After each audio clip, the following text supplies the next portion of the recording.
L'chaim, le bracha. כל הישועות. Il y a un mot chez Sidim qui dit que c'est quoi la différence entre une Seouda et un Fambringen. Une Seouda, ce qu'on boit, c'est pour faire passer ce qu'on mange. Fambringen, ce qu'on fait les Chaim, c'est pour faire rentrer ce qu'on doit écouter. Et c'est ça toute la nuance et la différence d'une Seouda et d'un Fambringen. Non, vous n'avez pas entendu, c'est pas pareil. C'est pas pareil. Il n'a pas été attentif, c'est autre chose. Les chassidim, ils disent que c'est quoi la différence entre une Seouda et un Fambringen. Une Seouda, ce qu'on boit, c'est pour faire passer ce qu'on a mangé. Et un Fambringen, ce qu'on fait les Chaim, c'est pour faire rentrer ce qu'on doit écouter. Là, il y a une différence et une nuance.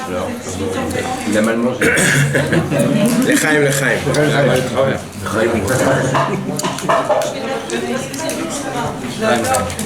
La même chose que le Rabbi Maharash, le quatrième Rabbi, dit que comment on s'attache à la marshava d'un Rabbi en étudiant ses enseignements, comment on s'attache au gouffre d'un Rabbi en faisant ses instructions, comment on s'attache au nefesh, à la neshama d'un Rabbi en chantant son nigun. En vrai que on constate la même chose pour un Fambringen, que dans un Fambringen, c'est une takana de se réunir ensemble et de faire Fambringen. Ça, c'est un sujet de s'attacher au gouffre d'un Rabbi. Il y a également de pouvoir dire et répéter des mots de chassidout. Ça, c'est un sujet d'être attaché à la marshava du Rabbi. Et ensuite, il y a le sujet du nigun, que c'est de s'attacher au nefesh du Rabbi. Il y avait comme ça une histoire que il y avait un village, et dans ce village-là, tout le tissu économique était tenu par des chevaux, et pas n'importe quels chevaux, par des chevaux des pur sang. Et ces pur sang, comme on le sait si on est un petit peu cultivé, c'est que d'abord ces pur sang sont très difficiles à attraper, sont très durs à repérer, et quand bien même, même quand on les a en main, ils coûtent très cher, ils ont une grande valeur. C'est arrivé la jeune génération que eux ils n'avaient pas l'aptitude, la capacité, toute la faculté des anciens de pouvoir attraper ces chevaux et ces pur sang, et ils se sont dit maintenant comment nous on va faire, et que si on n'a pas ces pur sang, si on n'a pas ces chevaux, il va y avoir une gamme, il va y avoir une défaillance dans le tissu économique, c'est-à-dire dans l'utilisation, dans l'exploitation qu'on a avec ces chevaux, parce qu'on les utilisait pour différents travaux. Là-bas, il y a eu un jeune qui a eu une pensée mamache très judicieuse, très pertinente. Il a dit, écoutez, Révré, on va faire un enclos, et dans cet enclos, on va mettre de l'eau, on va mettre de l'avoine, et nous, on va se cacher derrière l'enclos, et on va faire des bruitages d'animaux. Et comme ça, les chevaux, quand ils vont arriver, ils vont vouloir rentrer dans l'enclos.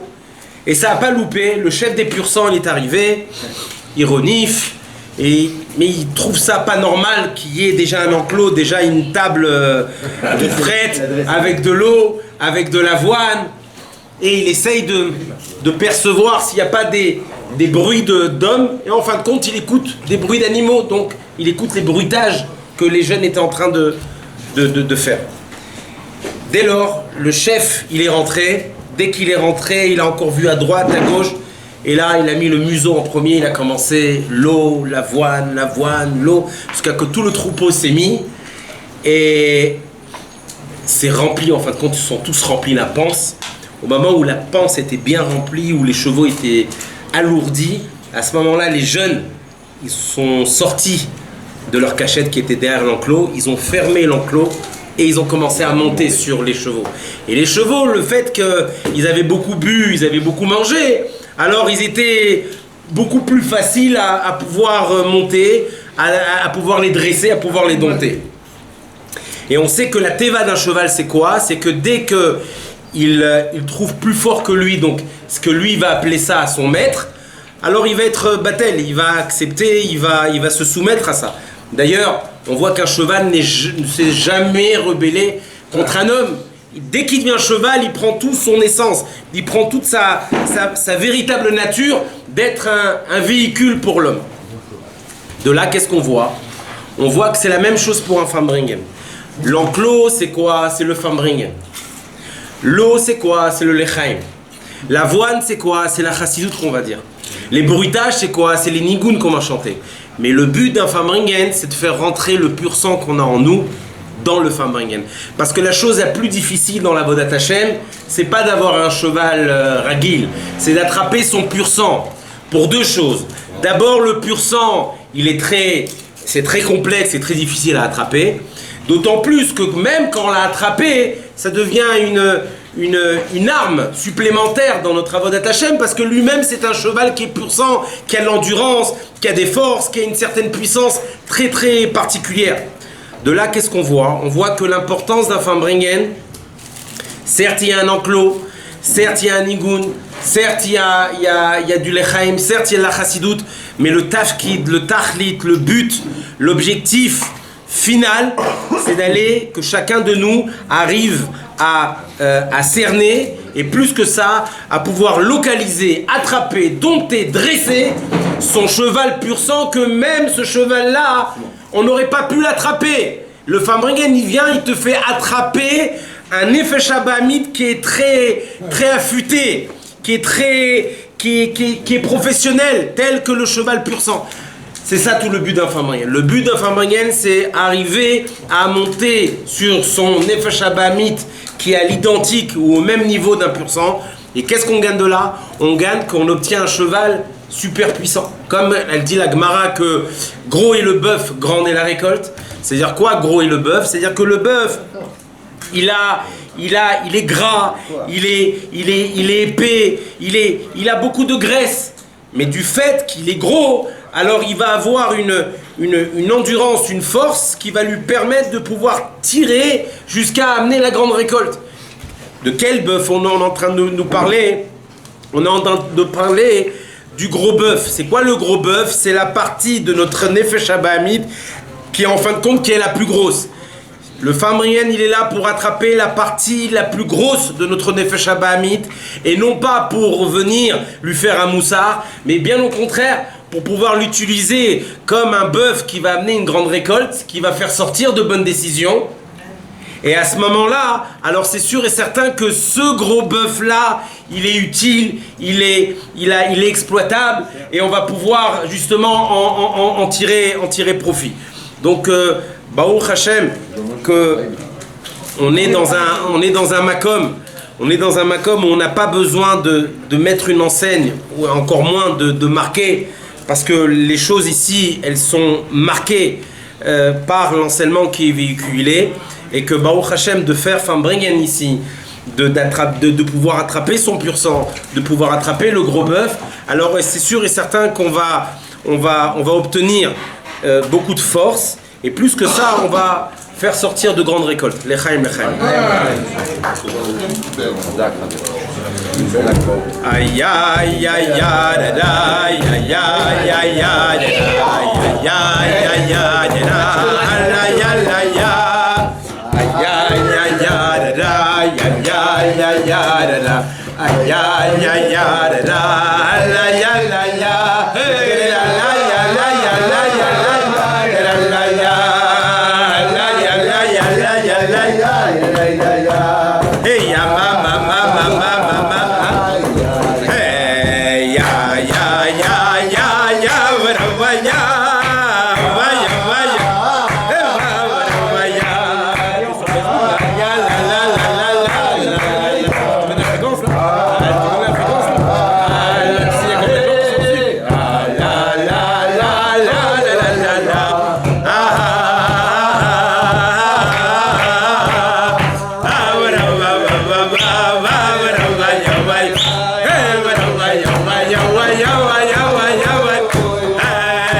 à une prise de sang.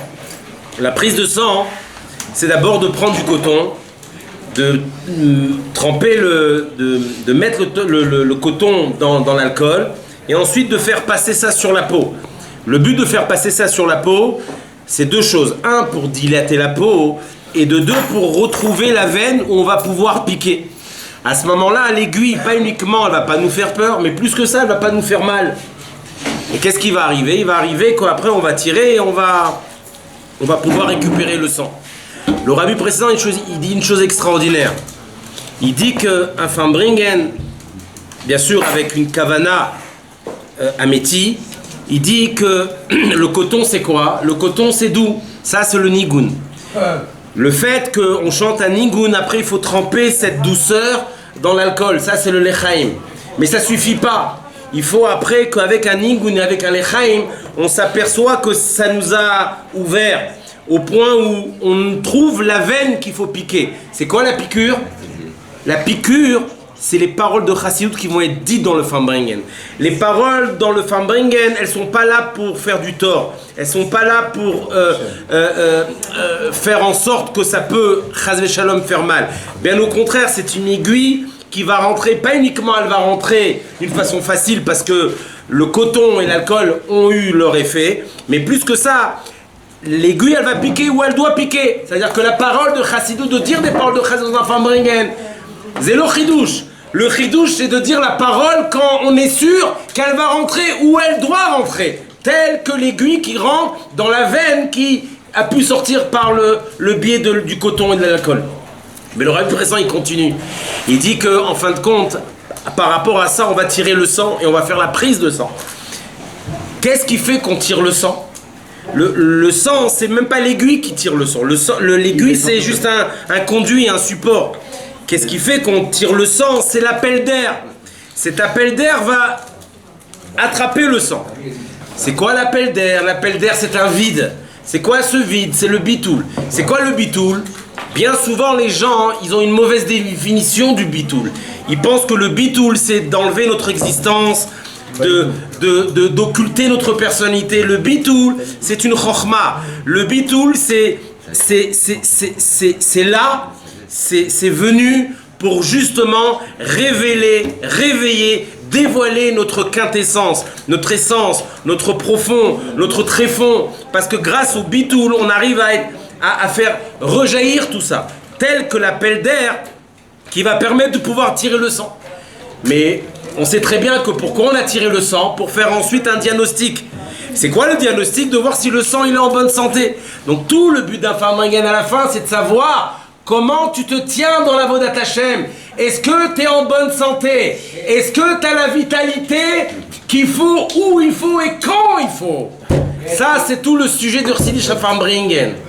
Et si on ne fait pas, comme il dit le rabbi précédent, on ne fait pas les trois mèches comme l'Avdallah, c'est-à-dire qu'on ne met pas en harmonie le lechaim, le nigun et les paroles de Chassidut, alors il nous manque une mèche pour faire l'Avdallah. C'est quoi Avdallah? C'est Amal Dil Ben Kodesh Lechol. C'est quoi le Evdel? Le Evdel, c'est entre notre Nefesh Elokit et notre Nefesh Abahamit. C'est ça le Evdel. Et quand on fait la séparation des choses, alors chacun retrouve sa place. Tout notre problème, c'est quoi? C'est que l'âme animale s'entremêle avec l'âme divine. Et donc, il y a une guérilla, une adversité, une opposition. Et c'est pas toujours évident, il y a des hauts et des bas. Mais à partir du moment où tu as décanté tout ça et tu as mis les choses à leur place, alors, Nefesh Abamit, c'est Nefesh Abamit. Nefesh Elokit, c'est Nefesh Elokit. À ce moment-là, chacun prend sa place. C'est pour ça que l'Admour Hazaken, une fois, il y avait un chassid qui est venu voir l'Admour Hazaken. Et il a dit à l'Admour Hazaken, en Yichidut, il a dit, quand je donne de l'argent à un pauvre, je me sens faux. L'Admour Hazaken lui a dit, sache une chose, si toi tu te sens faux, sache que le pauvre, lui, il est vrai. Ça veut dire quoi? Ça veut dire que qui est le riche, c'est l'âme divine qu'on a en nous. Bien souvent, tout ce qu'on peut faire, on n'est jamais content. Et plus que ça, c'est qu'on a des sfekot, on a des doutes pour savoir si réellement on a fait une avoda dans le kivun, dans le derer. L'Admour Hazaken, il vient, il te donne une chose très profonde. Il te dit, mais ça ne m'intéresse pas de savoir ce qu'elle pense, ton âme divine. Ce qui m'intéresse, c'est de savoir ton Nefesh Abamit. Elle est vraie. Elle reconnaît que elle est une âme animale. Elle a besoin de zdaka, tzedek, elle a besoin de justice, elle a besoin que tu la soutiennes, tu l'accompagnes, tu l'aides. D'ailleurs, qu'est-ce qu'on voit? On voit que d'après le Shulchan Aruch, il y a 3 mitzvot de zdaka qui sont les plus essentielles, on va dire, malgré qu'il y a tout un tas de chapitres. Première mitzvah de zdaka, c'est d'habiller le pauvre. Deuxième zdaka, c'est de donner un travail aux pauvres. Troisième zdaka, qui a l'air d'être complètement différente et à part entière, c'est que celui qui était riche et qui est devenu pauvre, il faut que tu le remettes à son niveau de richesse. De quoi on parle? De quoi on parle? On est en train de parler, c'est qui le pauvre? Le pauvre, c'est le nefesh habamit, c'est l'âme animale. Nous, la zdaka, c'est qui va donner la zdaka, comme on a dit? C'est l'âme divine. Donc, première zdaka, il faut habiller le pauvre. C'est quoi les habits de la neshama? Marshava dit pour Maaseh, il faut d'abord donner à l'âme animale une pensée juive, une parole juive, une action juive. À ce moment-là, dès que tu lui as donné une configuration qui s'appelle pensée juive, parler juif, agir juif, tu peux arriver au deuxième niveau de la zdaka, tu vas lui donner un travail. C'est quoi le travail? C'est qu'il sent qu'il a une shlichut, il sent qu'il a une avoda, il va se prendre en main, il va se travailler, il va s'intérioriser, il va appliquer et impliquer en lui un véritable travail. À ce moment-là, on arrive à la troisième zdaka. C'est quoi la troisième zdaka? C'est que le riche qui est devenu pauvre, tu dois le remettre riche. Qui était riche? C'est l'âme qui était en haut. Qu'est-ce qui fait qu'elle est devenue pauvre? Comme il dit l'Admor HaZaken dans le Tanya Kadisha, d'après le Zohar, c'est qu'il est rentré dans un gouffre qui est idem ou identique à la peau d'un serpent. À ce moment-là, on est en train de te dire quoi? La Nikuda de la Nikuda. On est en train de te dire, c'est pas que tu dois faire tchouva, c'est pas que tu dois servir Dieu, c'est que tu dois ramener le riche à sa véritable richesse. Le riche, c'est quoi? C'est qui? C'est l'âme divine, mais qui était enfermée dans ton gouffre, qui était enfermée dans ton étroitesse, dans tes limites, dans tes restrictions, dans tes peurs, dans tes paniques, dans tes doutes. À ce moment-là, comme maintenant, tu as habillé le pauvre, Marshava dit pour Maaseh, tu as donné à ton nefesh habamit, maintenant tu lui as donné une fonction, une avoda, et le fait que tu fais une avoda, alors là, le riche, tu viens, ton âme divine, tu lui dis, c'est quoi? Je vais te faire revenir riche, je vais te ramener en haut, au shoresh, au makor, à l'origine, à la racine de ce que tu es. À ce moment-là, quand tu touches ta racine, quand tu touches ta source, alors tu es dans une shlimut. Quand tu es dans une shlimut, tu es shalem. Quand tu es shalem, tu es shalom. Et à ce moment-là, tu n'as même plus besoin de chercher à expliquer quoi que ce soit. Tu véhicules les choses d'une façon naturelle et d'une façon authentique. Et c'est ça que, en vrai, véritablement, comme il dit l'Admor HaZaken, il dit qu'un Fambringen c'est comparé, ou du moins c'est considéré comme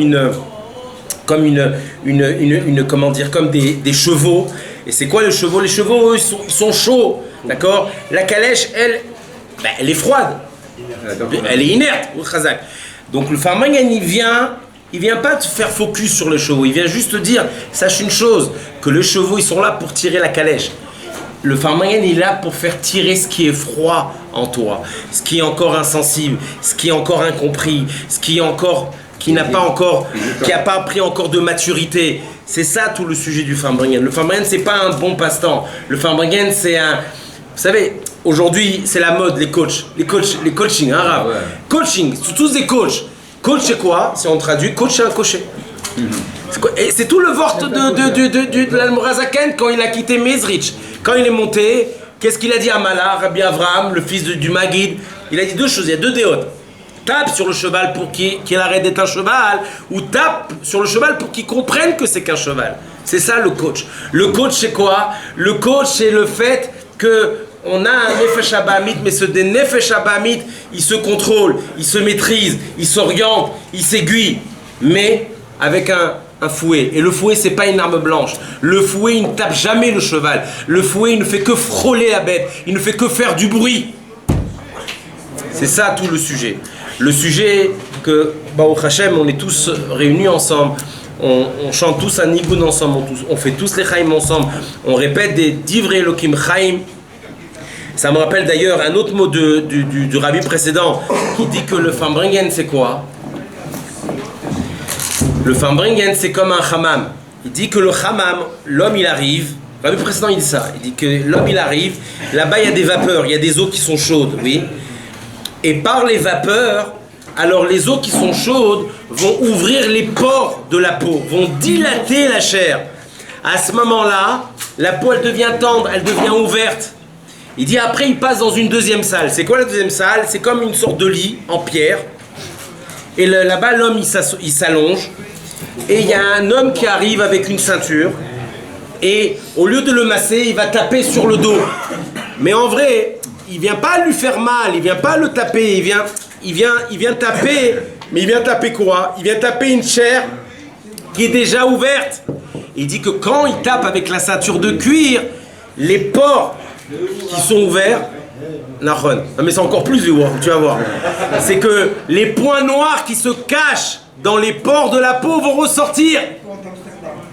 Ils vont ressortir. À ce moment-là, il passe à une troisième salle et là-bas on le rince, on le lave et il y a tous les pores qui sortent. Il dit c'est la même chose pour un farmayen. Un farmayen, il faut qu'il soit chaud. Chaud de quoi? Chaud d'intensité, chaud qu'on se sent concerné, chaud qu'on se sent attaché, chaud que ça nous appartient, ça nous parle, ça fait partie de notre vie. Ça, il est chaud. Ensuite, on doit faire en sorte que ça nous ouvre. Et les coups de ceinture, en fait, les paroles qui vont être dites que des fois, par un œil extérieur, on peut penser que c'est un coup de ceinture, mais en fin de compte, c'est pas un coup, c'est juste pour faire sortir les points noirs, juste pour faire sortir les choses qui se cachent en nous, qu'on n'aurait pas pu enlever s'il n'y avait pas la ceinture et il n'y avait pas le hammam. À ce moment-là, les points noirs, ils sortent. Donc, Ashrenu Matov Chelkenu. Les points noirs, ils sortent. Quand les points noirs, ils sortent, alors là, tu peux aller te doucher, tu peux aller te laver. Ça veut dire tu peux chanter un nigun, tu peux faire les chaim, tu peux être besimcha. Et quand tu es besimcha, alors simcha pour esgeder, la même chose que shaligar, gematria samea, ça veut dire qu'on retrouve notre fonction. Et là, la plus belle chose et le plus grand bonheur d'un juif, c'est d'arriver à se recentrer pour savoir où il doit aller, d'où il vient, certes, mais surtout où il doit aller pour pouvoir continuer à aller. L'echaim. Question. Si le riche, tu fais en sorte que le Autrement dit, la synthèse de ce que vous avez dit, mon cher rabbin, non, il est plus pauvre. c'est que l'homme de l'avenir, c'est celui qui s'est fait. On parle d'un riche qui est devenu pauvre. Il n'est plus pauvre, il est plus pauvre. T'as compris le cheminement? Il est plus pauvre. Il revient à son origine, richesse. Excusez-moi, pour enchaîner, on peut commencer à faire un nigoun. Oui. Allez, Oui. Balco. Hey, ya, la.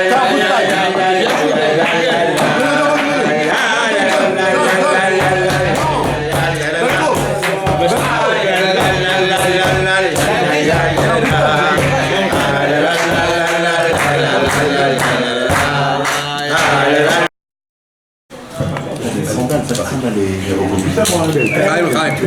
Voilà pourquoi on les choses.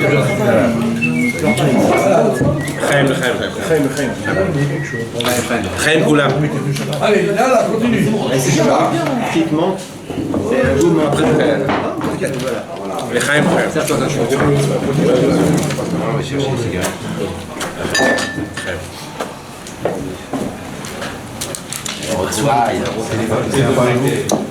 Là, suffit de fumer. Allez. Il y en a d'autres qui cuisinent. Moi, Viens t'enrichir. Exactement bien. Maison Michel, exactement.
Il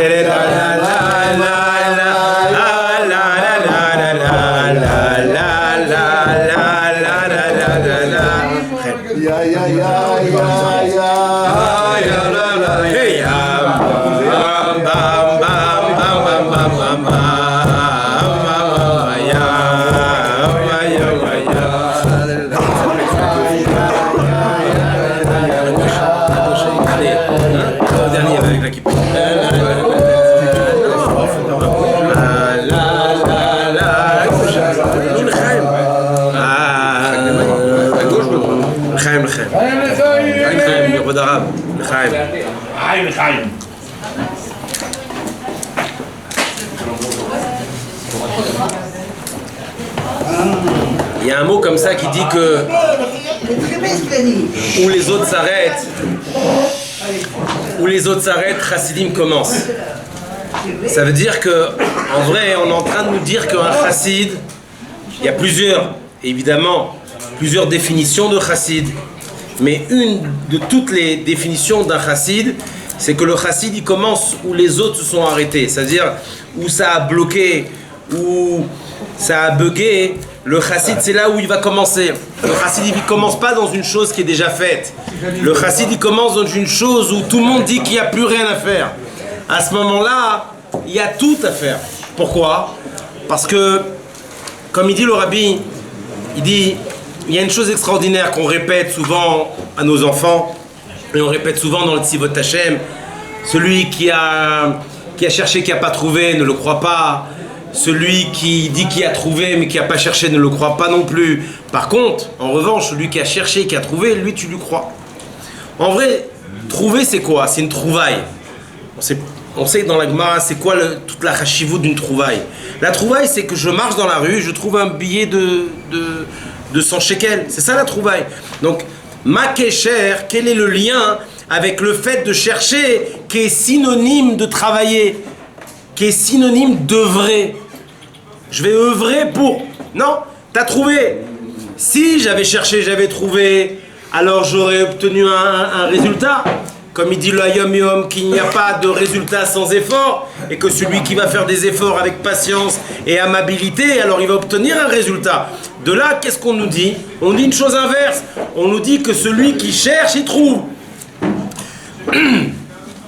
Le rabbi nous dit une chose extraordinaire. Et d'ailleurs, pourquoi le rabbi il nous donne? Il nous dit même pas le rabbi. Il nous donne. Vous savez pourquoi il nous donne? Parce que s'il nous aurait dit, on aurait été que des perroquets à pouvoir répéter. Le rabbi il nous donne. C'est-à-dire que quand le rabbi nous donne, ça veut dire que nous aussi on peut se le dire à nous-mêmes. Nous aussi on peut le dire à un autre.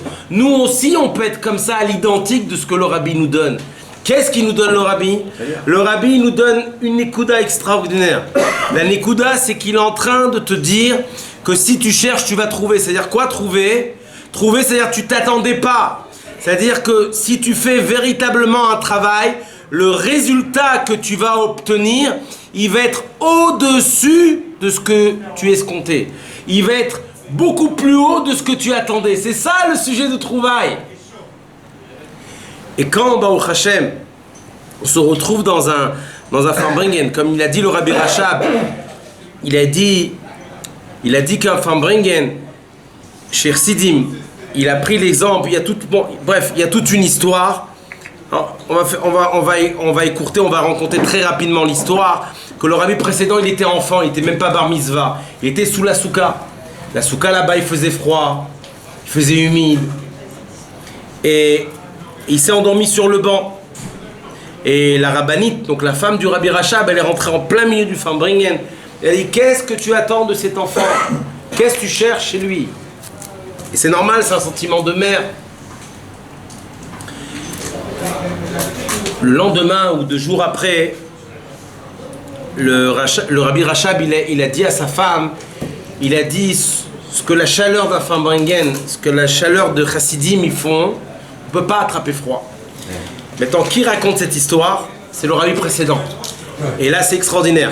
Il dit dans une lettre comme ça, il dit que à partir de ce jour-là, j'ai reçu une chaleur qui m'a suivi dans mon cœur et qui m'a permis de pouvoir affronter tous les obstacles et toutes les idéaux qui ont voulu refroidir la Yiddishkeit, qui ont voulu refroidir tout le sujet de judaïsme. Qu'est-ce qu'on est en train de nous dire? On est en train de nous dire en vrai qu'on a tous un enfant en nous. Tel que le rabbi précédent c'était un enfant, nous on a un enfant en nous. Et cet enfant il est endormi dans un banc. Et pas uniquement il est endormi dans un banc, mais il est endormi dans un endroit où on pense qu'il fait froid. On est en train de nous dire et de nous rappeler que si on participe et si on est mitvaed, parce que ça en fait c'est d'être mitvaed, alors sache une chose, cet enfant qui est en toi, qui est pas à l'aise, qui est sur un banc, le banc c'est la galoute, la froideur c'est la galoute de la galoute. À ce moment-là, sache une chose, que le Fambringen, comme il dit une fois il aurait eu précédent, il a dit à un chassid, il a dit si tu n'as pas compris un mot d'un Fambringen, sache une chose, il est rentré dans ta poche, et un jour ou l'autre, tu mettras ta main dans la poche, et le mot il sortira bidiouk, au moment où il aura besoin d'eux. Qu'est-ce qu'on est en train de nous dire? On est en train de nous dire que, comme il dit l'Admor HaZaken, il nous dit que la parole, c'est la plume du cœur. Le nigun, c'est la plume de la neshama. Pourquoi une plume? Pourquoi une plume? On répète, on nous a appris, il n'y a pas plus, Fambringen, c'est plus haut que Malar Michel. Ok, d'accord, c'est plus haut que Michel. Mais pourquoi? Le chant, c'est le cœur, c'est la plume du... la parole, c'est la plume du cœur, le chant, c'est la plume de l'homme. Pourquoi tous ces machalim? Pourquoi tous ces images? Alors on va répondre par ordre. Déjà, pour revenir au sujet de la plume, c'est que d'après le Shulchan Aruch, Al-Pidin, un sofer, il est appelé sofer s'il a de l'encre et une plume. Il ne peut pas écrire autrement qu'avec une plume. Donc il est obligé de prendre une plume, et cette plume il va la tremper, il va l'imbiber dans l'encre, à ce moment-là il va écrire. Dès qu'il écrit, la peau de bête, elle ne s'appelle plus une peau de bête, elle s'appelle un parchemin. Mezouza, Megillah, Sefer Torah, Tfilin. On est en train de te dire quoi? On est en train de te dire que le Fambringen il vient. Le Fambringen il vient, et que quand tu chantes un nigun, ton effet Shabamit il dit que tu chantonnes. Ton effet Shabamit il dit que tu répètes constamment ces chants qui sont là. Bon, ils sont sympathiques, mais pas plus que ça. En vrai, un nigun, on sait que chez Chabad, les nigunim, soit ils ont été écrits par les Rebbeim, ou soit ils ont été écrits par les Chassidim, et que ça a été validé entre guillemets par les Rebbeim. En vrai, on est en train de te dire quoi? On est en train de te dire que quand tu chantes un nigun dans le Fambringen, c'est la plume. Cette plume, ce nigun que tu chantes, il va te permettre à quoi? Pas de devenir un chanteur, mais de pouvoir te tremper dans l'encre, telle que la plume. C'est quoi l'encre? C'est la chassidoute qui est dite dans le Fambringen. Quand tu chantes un nigun, tel que la plume, et qu'ensuite on parle de Divrei Elokim Chaim, qu'on trempe dans l'encre, à ce moment-là, quand je vais écrire sur la peau, que cette peau c'est Nefesh HaBahamit, c'est mon âme animale, le Fambringen il fait que, en fin de compte, mon âme animale devient un parchemin, devient une mezouza, devient des tfilin, devient un Sefer Torah, devient une Megillah. C'est ça le Fambringen. Le Fambringen, c'est pas de faire des guirlandes avec des plumes et de jeter l'encre n'importe où. Le but, c'est d'arriver à la peau de l'animal qui ne devient plus un animal, mais qui devient pas uniquement un support à la Kedusha, mais qui devient une Kedusha. La preuve, c'est qu'on se lève devant Sefer Torah. La preuve, c'est qu'on doit écouter la Megillah. La preuve, c'est qu'il y a des dinim dans Tfilin. La preuve, c'est qu'on doit embrasser la mezouza. Fambringen, il vient. Et là, je vais répéter un mot de Rav Barkatz. Ça, c'est le mot. Ça, c'est le mot qui fait écho. Qui fait écho, ça fait 25 ans. Plus 30 ans. Arrête, toi tu m'avais dit 30 ans. Il m'a dit 30 ans, il m'a dit 25 ans. Non, et non. Ok. Non, c'est pas fait. Non, c'est une réalité. Plus 25 ans, entre 25 ans. 92. Une fois le Rav il a dit, un chassid c'est sérieux, mais il doit pas se prendre au sérieux. Ça c'est Kipchuto le Vort qui a suivi beaucoup de Talmidim. Tu dois être sérieux, Mais dès que tu te prends au sérieux, t'es plus sérieux. C'est ça le Vort. Comment t'arrives à ça? Lui, il nous l'a donné d'une façon brute, mais nous, après, on a grandi. D'ailleurs, quand on a grandi, on a compris des choses qu'on ne pouvait pas comprendre avant et qu'on comprend maintenant. Et deuxième Vort, il nous a appris, deuxième Vort, que des fois, on ne comprenait pas des choses qui étaient boum, électrochoc. Mais la Nikuda, c'était je veux vous faire gagner du temps. Mais quand tu dis à un jeune, je veux te faire gagner du temps, le jeune il a l'impression que tu veux lui raccourcir son temps. Parce que lui il veut dire Ani Anochi, moi je sais, je suis, etc. À la fin du compte, oui, toute la chokhma d'un rave, c'est pas te répondre, c'est te faire gagner du temps. Vous savez, il y avait le Karliner Rebbe, un grand talmide du Baal Shem Tov Akadosh. Il a dit à Sir Sidim, il a dit c'est quoi la différence entre un vrai rabbi et un faux rabbi? Il a dit un faux rabbi il dit que moi je suis la lumière. Un vrai rabbi il te dit où se trouve ta propre lumière. Ça c'est un rab. Ça c'est un rouv. Ça c'est un rebbe. Ça c'est ça. La Elokut. La Elokut, c'est que c'est pas uniquement marqué dans le premier chapitre du Tanya Kadisha. Chelek Elokam Imal Mamash, et qu'elle a juré, qu'elle s'est rassasiée. Faut pas que ça reste dans les livres. Faut que concrètement c'est ça.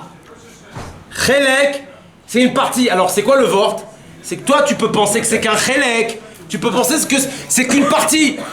Donc comme c'est qu'une partie de Dieu, et ben tu dis donc c'est pas Dieu. À la fin qu'est-ce qu'il dit l'Admour Hazaken? Et qui rajoute Mamash! Vraiment! C'est une partie de Dieu, véritablement! Donc le Mamash, il est fait pour notre Sechel, il est fait pour notre côté cartésien, notre côté étroit, notre côté limité.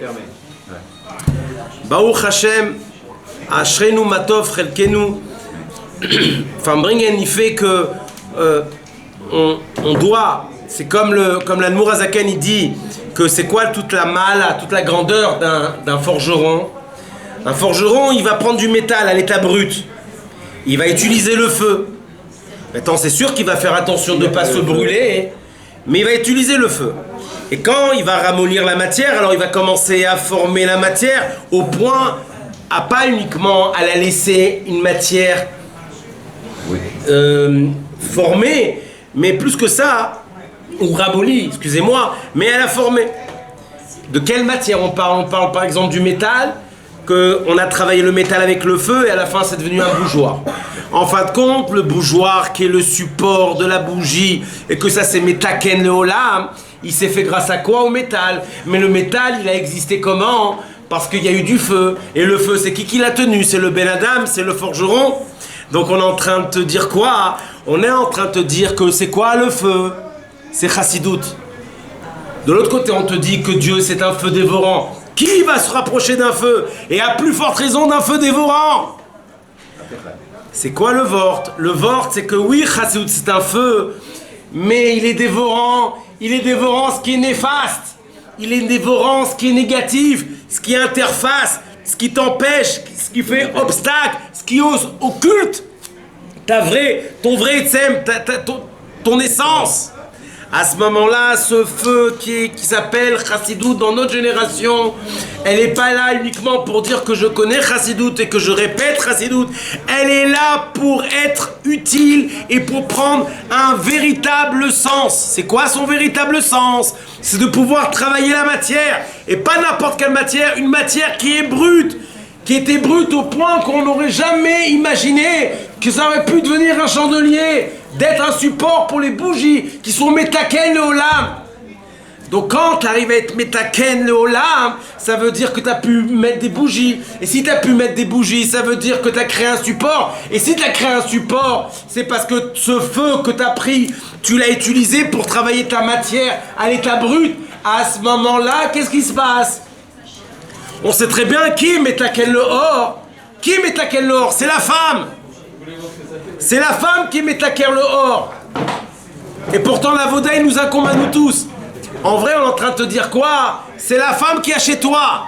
C'est quoi la femme qui est chez toi? C'est le côté Mekabel qui est en toi. Le côté que je veux que recevoir, je veux que prendre, je veux que écouter, je veux que entendre. On te dit, sois un gever, sois un homme. C'est sûr que tu dois recevoir, mais tu dois recevoir pourquoi? Pour à la fin d'être un gever. C'est-à-dire quoi un gever? De travailler ce métal et de faire en sorte que le chandelier, il ressurgisse, il apparaît jusqu'à être un support pour les bougies, pour être metaken, le or du olam lachon elem. Ça veut dire que tout s'éclaire. Et ça, c'est une certitude.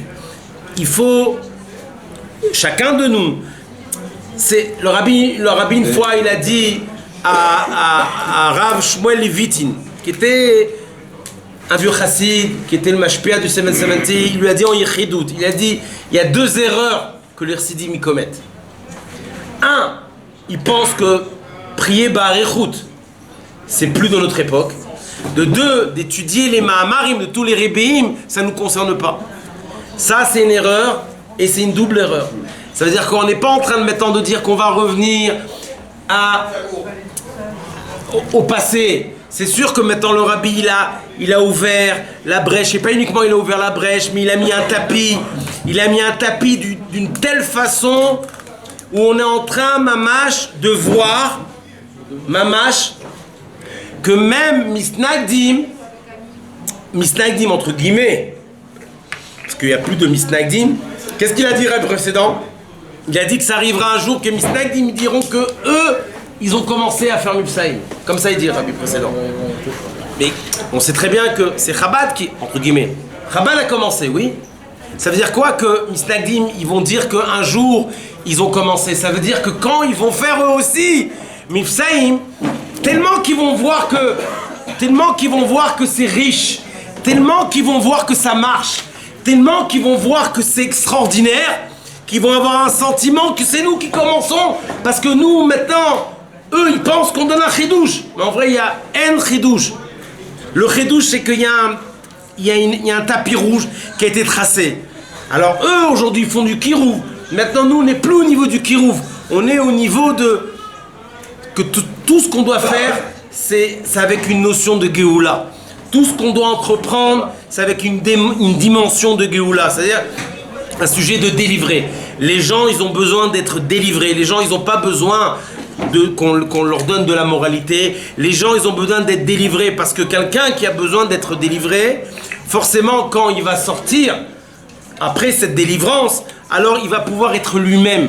Donc qu'est-ce qui fait qu'il était en prison? C'est parce qu'il n'était pas lui-même. Comme elle dit la Gemara, qu'un prisonnier, il peut pas sortir s'il n'y a pas quelqu'un d'autre qui l'a sorti. Donc, nous... S'évader, il peut. Libération de la Neshama. Dans les fausses prisons, on s'évade. dans la Chitsoniut, on s'évade. Mais en vrai, à Métis, c'est impossible. Maintenant, le Chaim. Maintenant, qu'est-ce qu'elle dit la Gemara? Elle dit 2 choses. Elle dit que Dieu, il veut le cœur, hein, et que la tchouva, elle réside dans le cœur. C'est-à-dire quoi? Dieu, il veut le cœur. Dieu, il veut Bechol Levavecha. Il veut de te décoter. Je viens à la choule. Je viens au Minyen. Je viens au Farmringen. Je vais au Mikvé. Je fais tout, je fais. Mais ma vraie question que je dois avoir avec moi-même, est-ce que je fais tout avec mon âme divine et mon âme animale, elle est de côté? Ou quand je fais, c'est Bechol Levavecha. Je m'occupe également de mon âme animale.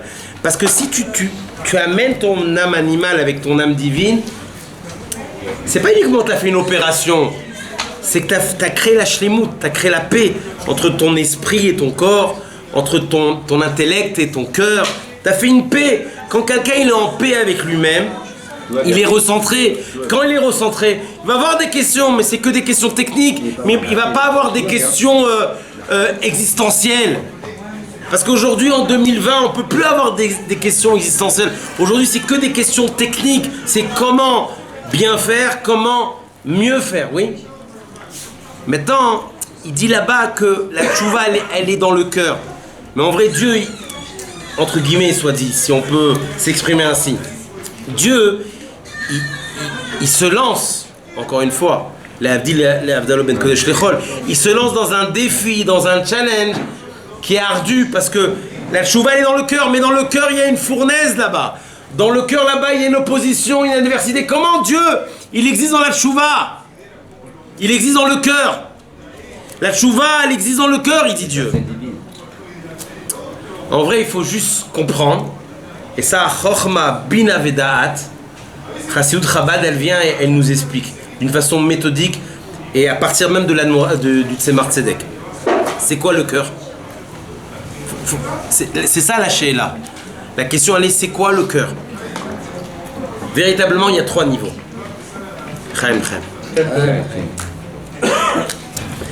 Le plus bas niveau, et on va monter en crescendo, en mode graduel, il y a d'abord les émotions et les instincts. Les émotions et les instincts, comme il dit le Tanya Kadisha, ça c'est l'enfant. Un enfant, non, pour n'importe quoi, il crie ou il pleure ou il demande quelque chose. Donc, on va définir un enfant comme quelqu'un qui ne sait pas. La preuve, c'est qu'il a besoin de ses parents. Donc, s'il a besoin de ses parents et qu'il ne sait pas, dans une approche absolue, bah c'est 100% obscurité.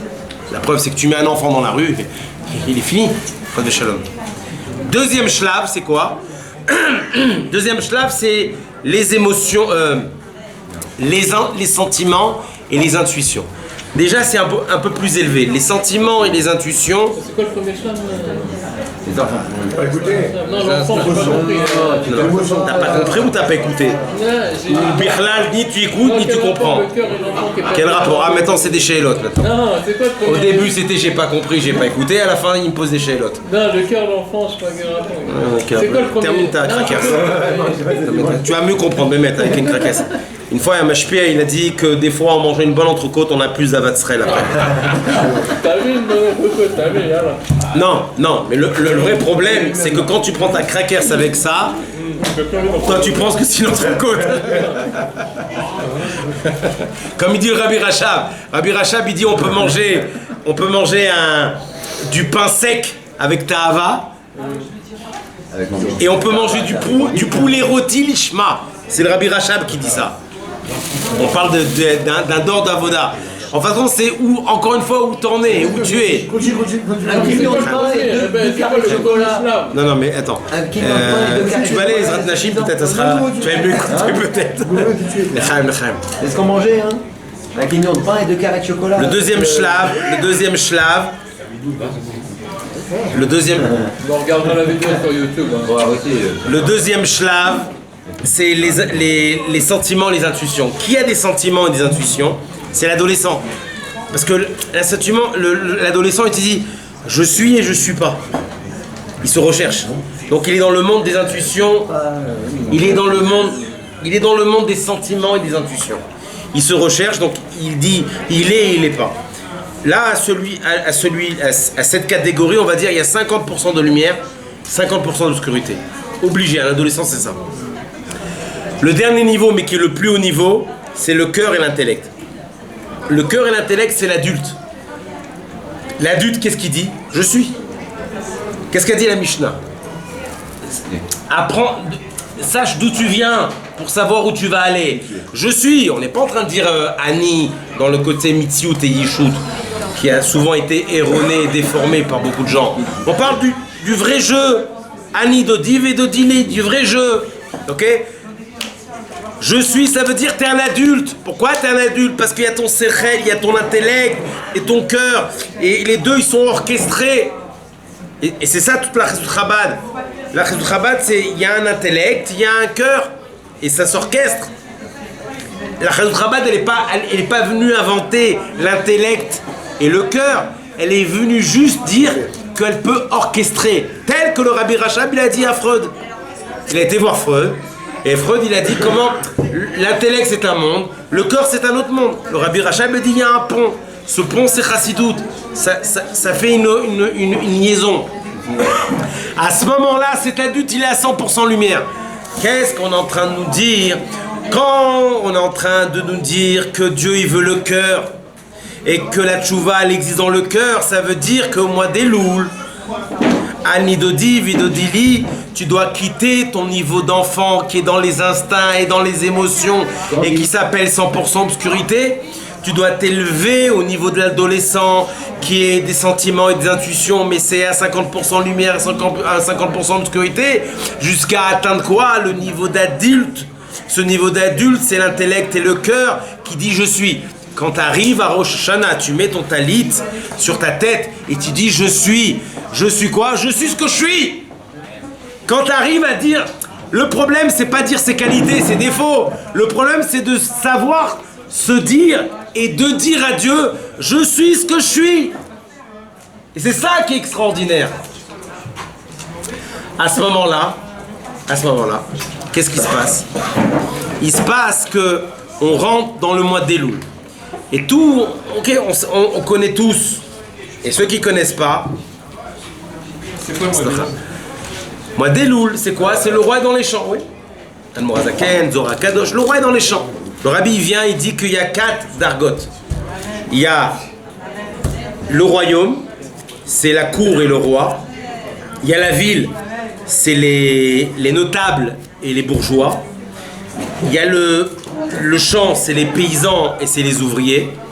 Et il y a le désert. Le désert, c'est les animaux et les nomades. Il dit, mais en Elul, on nous parle de quoi? On nous parle de qui? On nous parle que le roi, il n'est pas dans son royaume, il a quitté. Il est passé par la ville, mais il n'est pas resté. Il est arrivé au champ, il n'a pas continué au désert. Donc en fin de compte, tout le tafkid, le ikar, la kavana du roi, c'est le champ. Le champ, c'est le paysan, c'est l'ouvrier. Le paysan et l'ouvrier, c'est qui le paysan? Le paysan, c'est celui qui est attaché à la terre. C'est celui qui est dans la gashmiout, c'est nous. Nous, on est dans un olam, lachon elem, on est dans la terre. Mais on est des ouvriers. Pourquoi? Parce qu'on essaye de faire avodat Hashem, plus au mieux ou plus ou moins. Et que par cette avodat Hashem, on essaye de faire au mieux. Sarah Batsonia. Quand la femme fois Shlema pour une dame, elle s'appelle Karine Keren Bat Sylvia, mère de 7 enfants, qui a attrapé la maladie, elle a eu une krissat marechot, elle est rentrée à la maison pour dire au revoir. Alors qu'elle reste à la maison en bonne santé, et que le bon Dieu lui envoie la fois Shlema.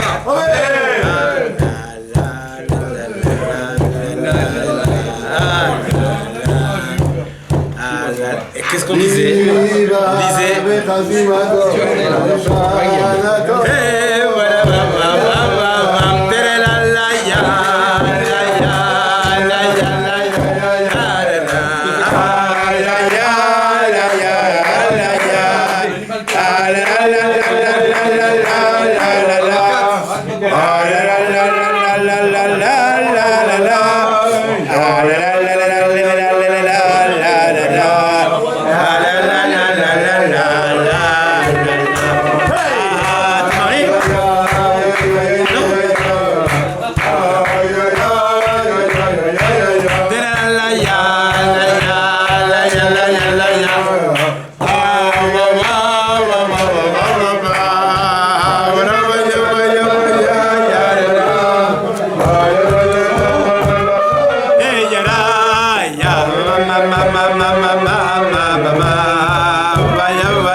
sort. La mise à Fambringen, c'est pas quand on se trempe dans le Fambringen, c'est ce qui va sortir du Fambringen. Parce que le Fambringen, il commence quand on est dans notre business, quand on est dans tous les sujets du monde. C'est ça tout le sujet du Fambringen. Parce que ça voudrait dire que le Fambringen, c'est un message qui est limité à un espace-temps, un espace. En vrai, le Fambringen, c'est ça que je voulais dire au début. Qu'est-ce qu'il dit l'Admorazaken? Il dit que ce que Fambringen il fait, même Malar Michael il peut pas. En vrai, on nous répète à chaque fois ça. Et moi, j'ai cherché un peu personnellement. J'ai dit, bah attends, Malar Michael, c'est l'ange de la défense. Donc ça veut dire que le Fambringen, il peut te défendre plus que celui qui défend la prunelle des yeux de Dieu. Donc c'est déjà haut. Mais c'est pas suffisant. En vrai, d'après la Kabbalah, Michael c'est Mikmo El, qui est comme Dieu. Qui est comme Dieu? Celui qui peut te dire qui est comme Dieu, celui qui peut te répondre, c'est celui qui peut te défendre à la place de Dieu. Et qui peut te défendre à la place de Dieu? C'est celui qui est au-dessus de Malar. C'est celui qui est au-dessus de Malar Michael. Et qui est au-dessus de Malar Michael? C'est le Fambringen. Je veux juste quelque chose absolument. Oui. Je voudrais dire absolument que cette semaine sur Ben Yehuda, écoute bien cette histoire. Cette semaine sur Ben Yehuda, je me suis arrêté, j'ai pris mon chauffard, j'ai ouvert mon truc, il y avait Ben Yehuda, et pendant que je sonnais du chauffard, je me rappelle, quand j'avais peut-être 17 ans, à Sarcelles, avec Jonathan, on était partis, on avait mangé la préla chez sa maman. Et on a été faire Mifsaï. On appelle le manger de Dieu.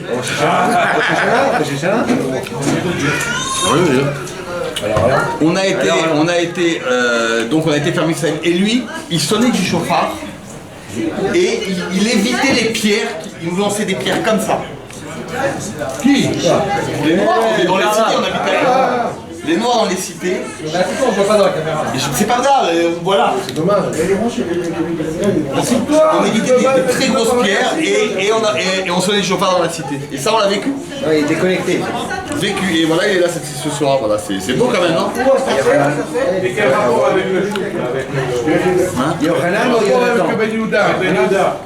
Parce que moi j'étais en train aujourd'hui. J'ai repensé à ça quand j'étais jeune avec lui. Ils ne sont pas dans des pierres aujourd'hui. Mais non, je ne pas. Si, monsieur. Ils ne comprennent pas les gens. Les pierres aujourd'hui. Non, c'est des chamallows. Les pierres aujourd'hui, vous savez où sont les pierres aujourd'hui? C'est dans les clichés qu'on donne aux gens. On les formate, on dit lui il est comme ça, lui il est pas comme ça, c'est comme des pierres. Vous savez la pierre où elle fait mal, c'est pas quand on la reçoit, c'est quand le bleu il apparaît. C'est pour ça que nous avons la Torah d'éviter d'avoir trop de bleu à l'âme. On est en train de nous dire que qu'est-ce qu'on vient de nous dire?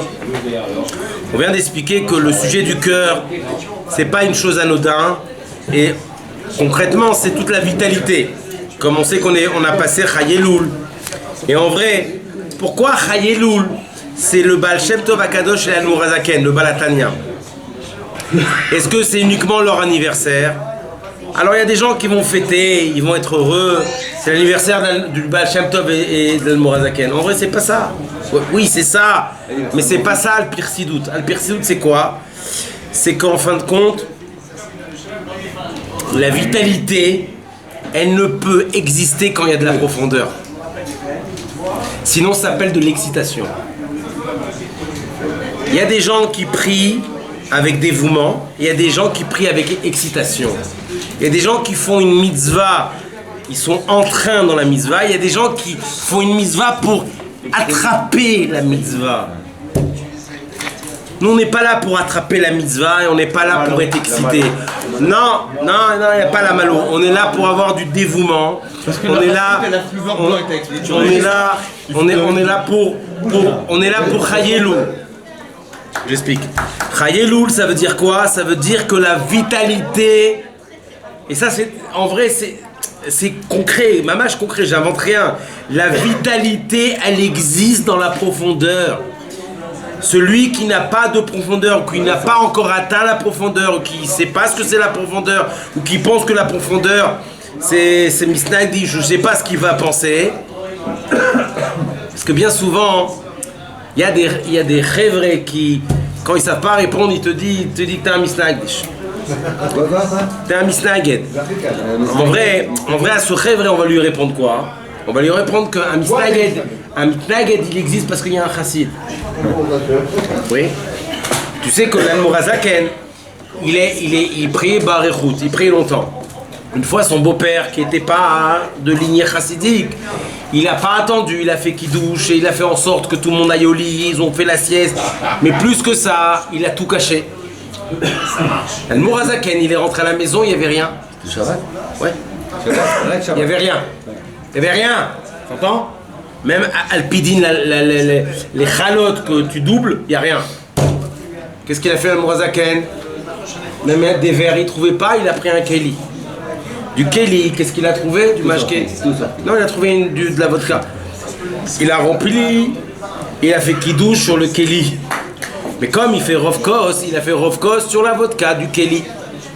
Mais Alpidine, il n'est pas quitte de la Séouda, donc il a fait un deuxième kidouche. Après ce deuxième kidouche, qu'est-ce qu'il a fait? Il a étudié Niglé. Quand le beau-père il est sorti, il a vu son fils, son gendre. Il a compris, il a vu le Kéli, il sait qu'il n'y avait pas autre chose que le mashké et qu'il arrive à étudier Niglé. Ah, là il a compris que son gendre était quelque chose de grand. C'est quoi le vort? Ça c'est l'Admorazaken, oui. Nous c'est quoi? Le vort c'est quoi? Le vort c'est que la chassidoute que tu étudies, la chassidoute que tu apprends, que tu t'apprends. Oui, comme une fois le rabbi précédent il a dit à un chassid. Le chassid a dit je connais tout le Tania. Et le rabbi précédent il a dit qu'est-ce que le Tania il connaît de toi? Oui. Donc là, chassidoute que tu apprends, ça suffit pas un kéli. Ça suffit pas que ça touche ton âme divine. Il faut que ça touche ton âme animale. Et pas uniquement ça touche ton âme divine et ton âme animale, mais à la fin que ça rentre dans le niglé. C'est quoi le niglé? Olamazé. Comment tu te comportes? Savoir-vivre. Comme c'est une Mishnah claire. Il n'y a pas de savoir-vivre sans Torah. Il n'y a pas de Torah sans savoir-vivre. Il y a un din clair dans le Shulchan Aruch que tu dois dire bonjour en premier. Il y a des gens qui pensent que sans dire bonjour, ils pensent que ils sont quelque chose. Ils disent pas bonjour. Et des fois, ils se cachent derrière une halakha qu'on dit pas bonjour en premier dans une choule. Mais c'est marrant, ils pensent à ne pas dire bonjour en premier uniquement dans la choule. Mais dans la rue, ils ont oublié bichlal qu'il faut dire bonjour. Une fois, mon père, ils habitaient dans un quartier haredi. Une fois, la femme là-bas, comment ça s'appelait? C'est une chita. Bon, une chita. Ok, on s'en fout. Une chita chassidique. Et elle était. C'est une chita. Et pour toute chita qu'elle était, elle était chèvrette. Elle était sympathique. Elle a dit à mon père, elle a dit Adon Alimi, Monsieur Alimi, vous savez quoi? Vous avez toujours le sourire, vous dites toujours bonjour. Dès qu'on a besoin d'outils, mes enfants ils viennent et vous leur donnez. Mais ici on dit pas bonjour aux femmes. Ah, mon père il a dit moi je suis Chabad. Et alors elle a dit oui alors. Elle dit bah Chabad c'est quoi? C'est que Chabad on peut dire bonjour à une femme sans penser à la femme. Les autres ils disent pas bonjour aux femmes mais ils peuvent penser à beaucoup de femmes. Et ça en vrai, quand mon père il m'a dit ça, je me suis rappelé d'une histoire de l'Admorazaken.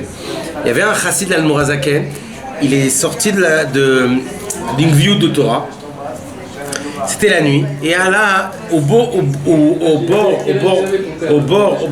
tu poses que des questions, toi. Ça, tu poses que des questions. Excuse-moi, il n'y a pas de malach à Shabbat, c'est pas un malach. Écoute,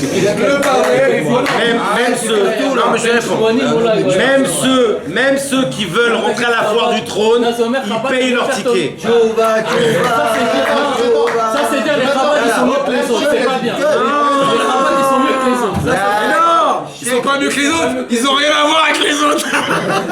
Non, mais ça veut dire que c'est des malachim, les Chabad. Tu veux, je te dis, je te fais une confiance. Un vrai Chabad, il s'entend même pas avec les autres Chabad. Là, j'étais d'accord, tu vois, mais là. Ok. Mais de toute façon, Demain matin, on en reparle. Demain matin. Que j'ai rien. 8h15, on en reparle. Non, mais fini l'histoire. Voilà. Non, mais d'une façon TV, d'une façon naturelle.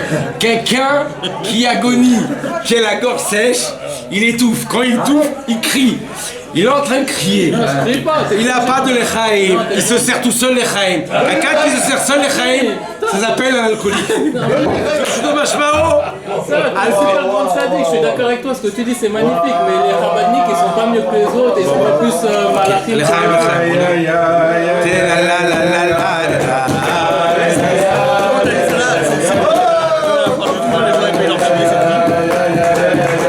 Donc le rabbi part.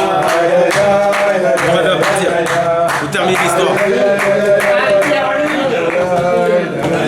Je veux terminer l'histoire avant que le Rav, je sais pas, il est où le Rav là? Il est pas dans les Mishnah parce que je sais que quand il fait les Mishnah c'est des petits livres, mais il est dans Birkat Harona, donc je veux terminer l'histoire avant que le Rav il...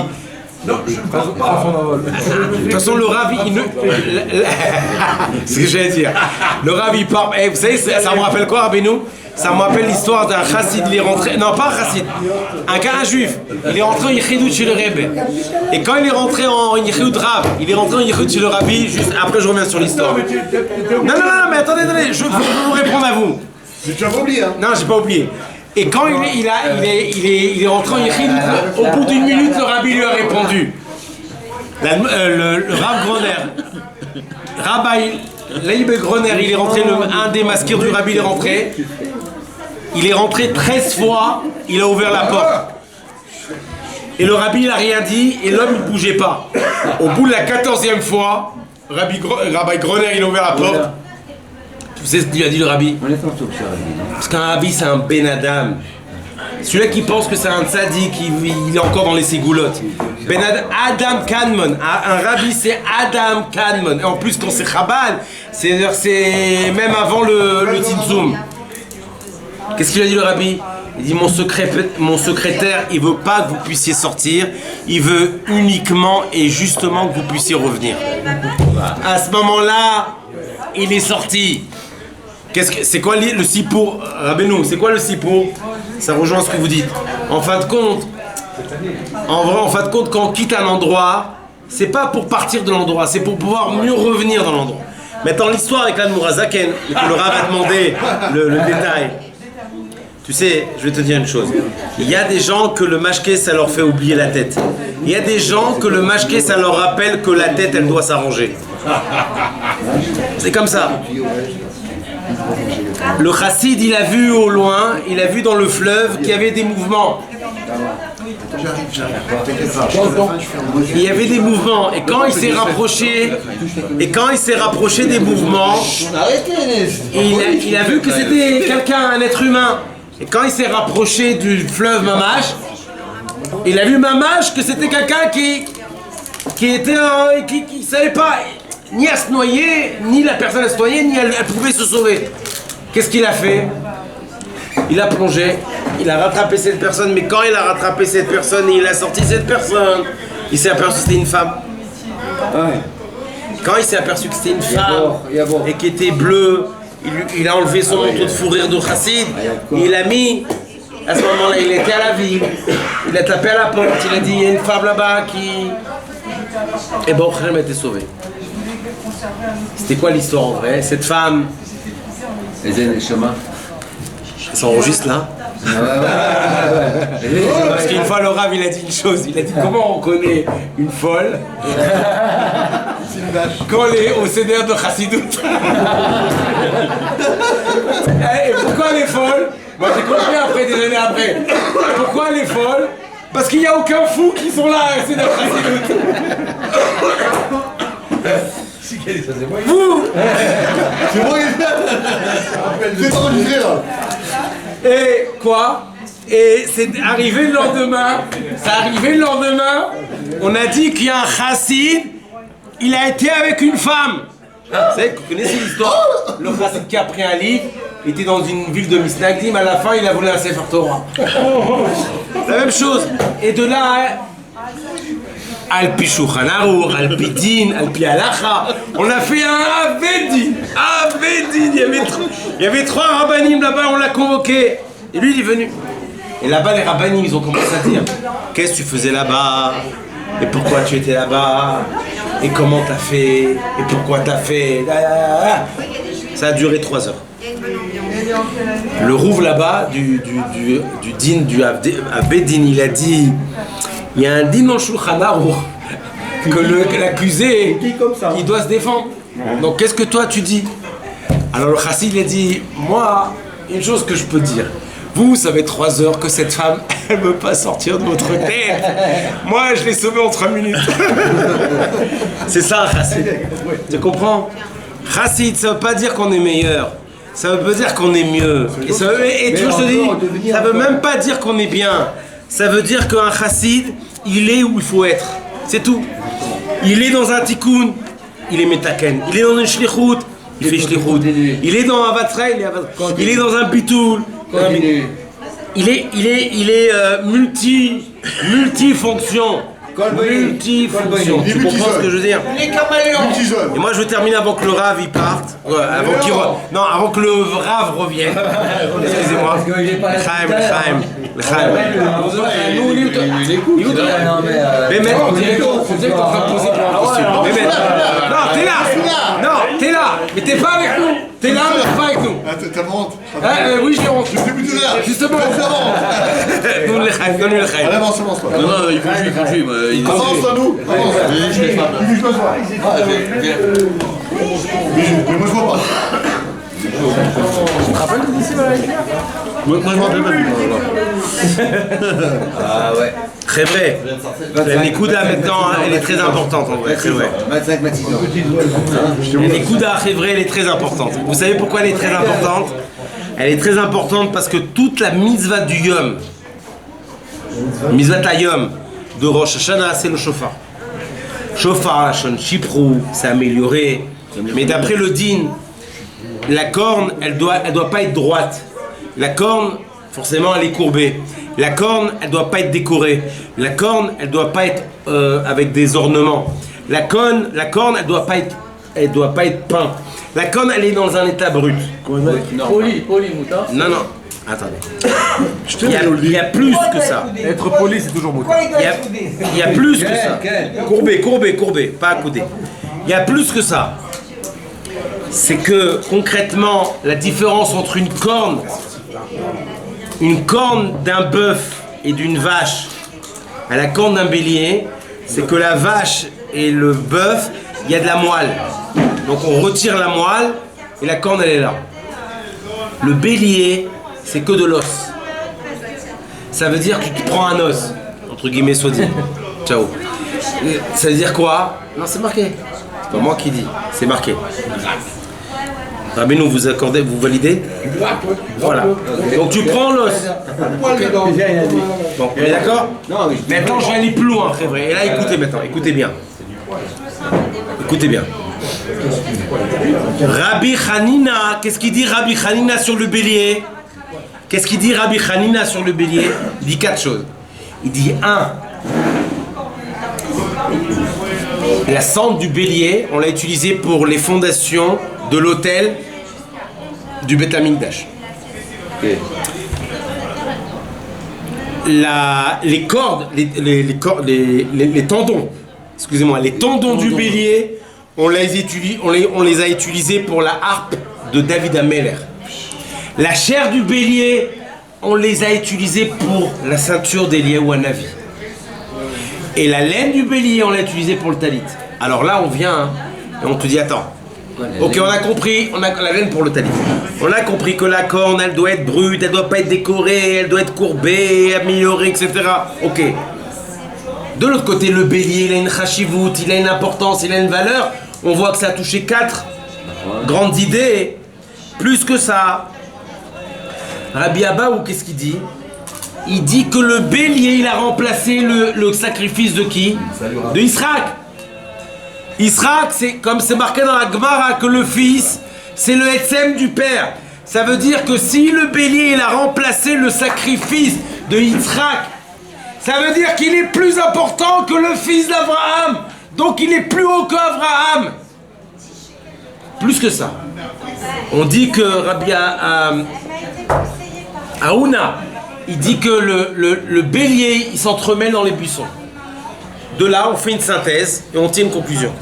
Si le bélier il a autant d'importance avec sa cendre, on a expliqué, avec ses tendons, avec sa chair, avec sa laine, et le fait qu'il est à l'identique, même pas l'identique, au-dessus du sacrifice qu'Abraham il a amené. Et de l'autre côté, il s'entremêle dans les buissons. On est en train de te dire une chose. On est en train de te dire, c'est quoi la mitzvah du jour? C'est pas le bélier. C'est ce qui est extérieur au bélier, c'est la corne. C'est quoi la corne? Ouais, mais la corne, c'est quoi au niveau métaphysique? C'est le sabot. C'est l'ongle. Sauf au lieu que ce soit un sabot, parce qu'il est en bas, c'est une corne qui est en haut, mais c'est l'ongle. On est en train de te dire comment tu veux appeler Dieu à Rosh Hashanah. Pas avec ton bélier qui se vante. Te dire que moi je suis une laine, et moi je suis les tendons, et moi je suis la chair, et moi je suis la cendre. Tu veux toucher Dieu? Tu veux pas toucher Dieu, tu veux que Dieu te touche? Il faut l'appeler avec ta corne. Il faut l'appeler avec ton ongle. Et ton ongle, elle est remplie d'os. Elle est remplie d'incertitudes, de doutes, de difficultés, d'obstacles, de dureté. Et là-bas, si tu creuses là-bas, tu vas faire en sorte qu'on va pouvoir souffler tel qu'un enfant il souffle et que le père il va l'entendre. Et c'est qui cet enfant? C'est un Neshama. À ce moment-là, t'es entendu. C'est ça Rosh Hashanah. Rosh Hashanah, c'est pas les grenades, c'est pas la tête de poisson, et c'est pas tous les ignanim. Rosh Hashanah, c'est toi. Mais c'est quoi toi? Le toi qui est inintéressant. Parce que le inintéressant devient intéressant. Et si l'inintéressant devient intéressant, alors l'intéressant devient plus intéressant. Ça veut dire quoi? T'es plus en train de stagner. J'avance. Tu sers Dieu. Attends, tu sers Dieu, Ribono Shel Olam. On sert la Elokout. On sert Dieu. Alors bien sûr, ça veut dire quoi servir Dieu? Ça veut pas dire être un tzaddik. Servir Dieu, ça veut dire gros est le bœuf qui amène une grande récolte. Tout le chauffard qui arrive à se souffler. Qu'est-ce qu'il dit le Baal Shem Tov à Kadosh? Baal Shem Tov, une fois il y a un chassid qui est arrivé, le Chaim. Écoutez, Chevre, il y a un chassid qui a été voir le Baal Shem Tov. Je ne sais pas si à cette époque il avait dit Yichidout. Il a été dire, monsieur, ça va, vous sentez bien? Ça va, tout va bien? Dans un avion, on vous dit, ça va, monsieur, vous sentez bien? Mais dans les low-cost, on vous dit pas si vous sentez bien, hein, on vous laisse vous évanouir. Vous voulez ça humide? L'ongle, c'est du poil, c'est pas de l'os. Non. L'ongle, c'est pas du... Non, on a dit l'os, il est dans la corne. C'est pas de la moelle. Voilà. C'est quoi le poil? Qu'est-ce qu'on est en train de dire? Très vrai. On est en train de dire que quand le Baal Shem Tov, il y a un chassid qui est venu voir le Baal Shem Tov à Kadosh. Il a dit, Baal Shem Tov, je veux faire mon alia. Comme Rav Barkas qui est passé 5 fois chez le Rabbi et jamais il avait une réponse. C'est ça qu'il nous a dit. Ou 5 fois ou plusieurs fois. Jusqu'à la fin, il a eu la réponse. Lui qui parle, Moi je répète, je répète pas ce que je sais, je répète ce qui m'est resté dans la tête. Et tu veux que je te dis? Et je me répète ce qui m'a permis d'avoir une tête.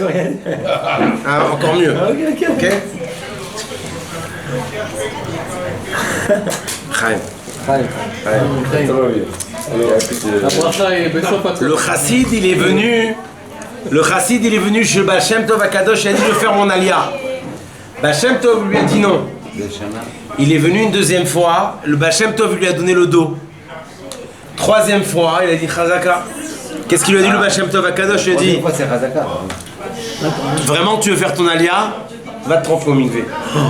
Ce chassid dit si le Baal Shem Tov à Kadosh il me demande de me tremper au mikvé, ça veut dire que c'est Kabbalatol, c'est Matan Torah, c'est tous les Inyanim. Et donc il a été, mesdames, merci. Et c'est les femmes du Tzemazé, comme il dit le Rabbi, comme il dit le Rav. Et qu'est-ce qui s'est passé? Elles ont entendu grave.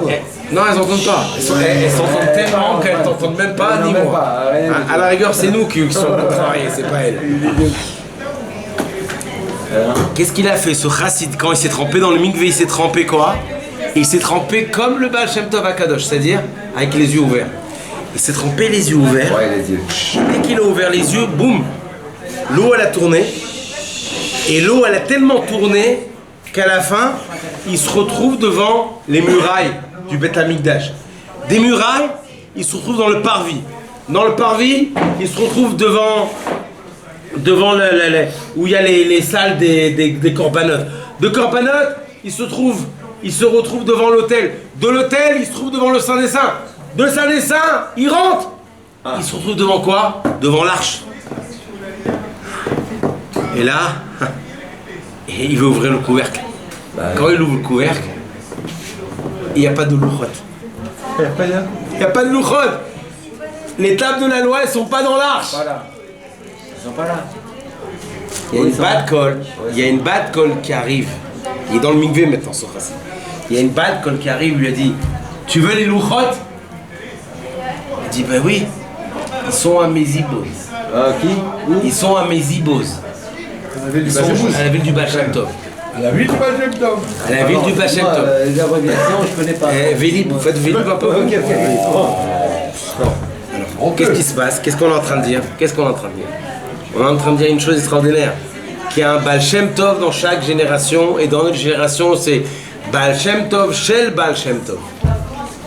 Il y a un rabbi dans notre génération, et notre rabbi nous dit que les louchot, ils se trouvent chez lui. C'est quoi lui? Lui, c'est ce qu'il est.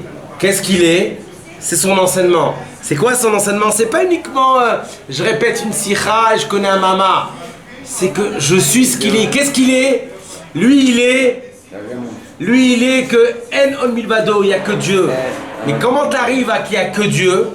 Par le fait qu'il y a un homme qui s'appelle le Baal Shem Tov de la génération qui te dit que les louchot, ils se trouvent chez moi. Plus que ça. Baal Shem Tov, il a dit que il faut servir Dieu avec cri et bruit. Les cris, ça doit faire des échos dans l'oreille. Le bruit, ça doit interpeller les sentiments. Qu'est-ce qui doit faire des échos dans l'oreille? C'est la Torah que tu étudies.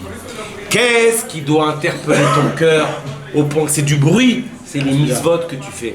Quand tu étudies une Torah et ça te crie en toi, ça te secoue en toi, ça te fait un cheshbon nefesh, ça te réveille, ça te donne du chizouk. Là, tu es dans le cri.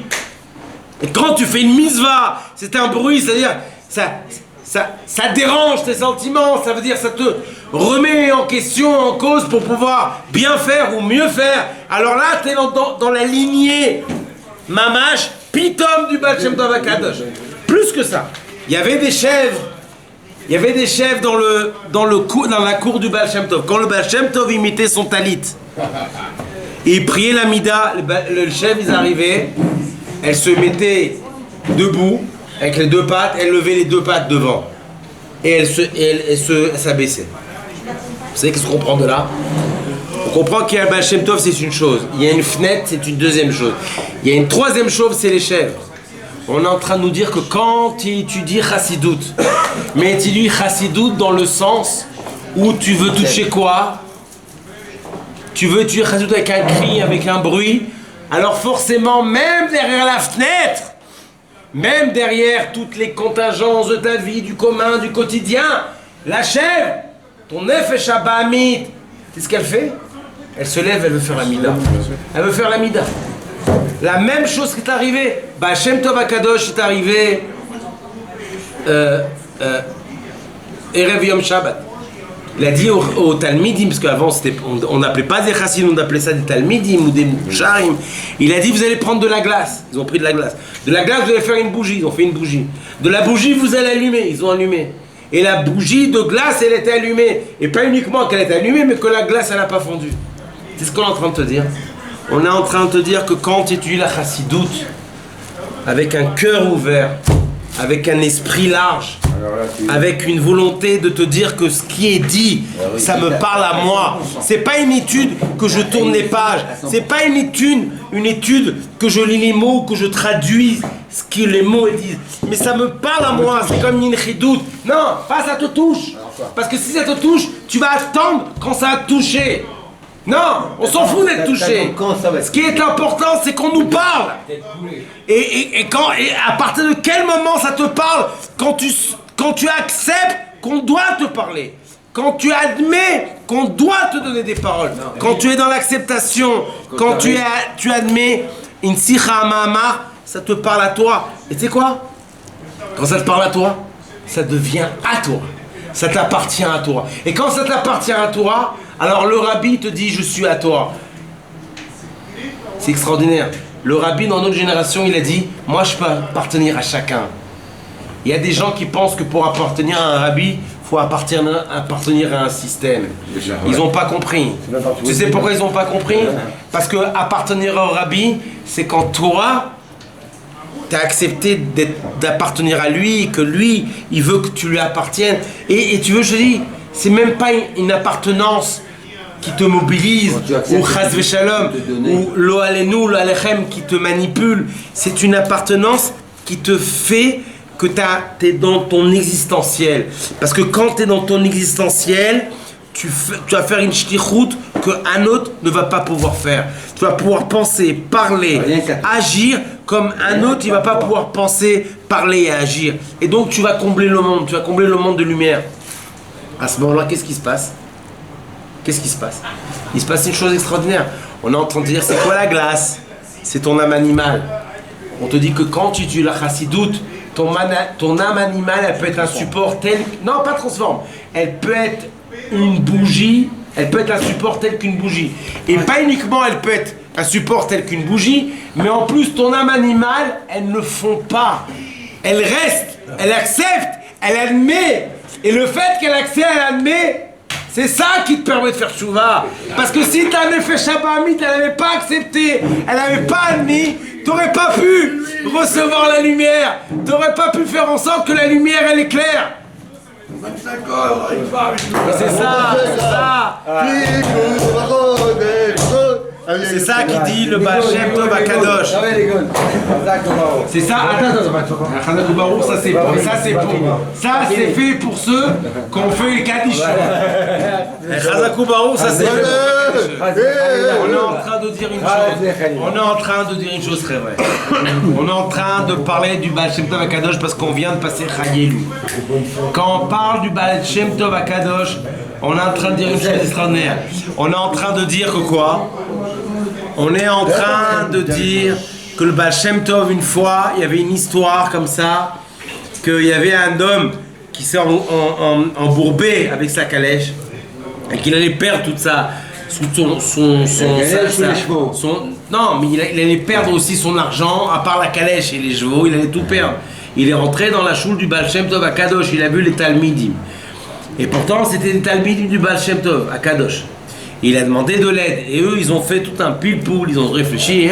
À la fin c'est arrivé qu'on ne peut pas aider parce que la Torah du Baal Shem Tov elle passe avant. C'est comme ça. À la fin il a tout perdu, ce balai sec, la calèche, les chevaux ils sont morts et les produits ils ont moisi. Quand c'est arrivé à l'oreille du Baal Shem Tov, qu'est-ce qu'il a dit le Baal Shem Tov? Il a dit quand on dit qu'on peut pas, c'est qu'on veut pas. C'est-à-dire quoi? Attends, il y a des choses que moi je peux pas, il y a des choses que toi tu peux pas. Et réellement on peut pas. Alors, comment il rentre en équation l'enseignement du Baal Shem Tov à Kadosh? C'est-à-dire, quand tu dis que tu peux pas, c'est-à-dire tu ne veux pas, tu fais shmata, tu fais exprès. Non, mais je peux pas. En vrai, le vort il est extraordinaire. En vrai, on est en train de te dire quoi?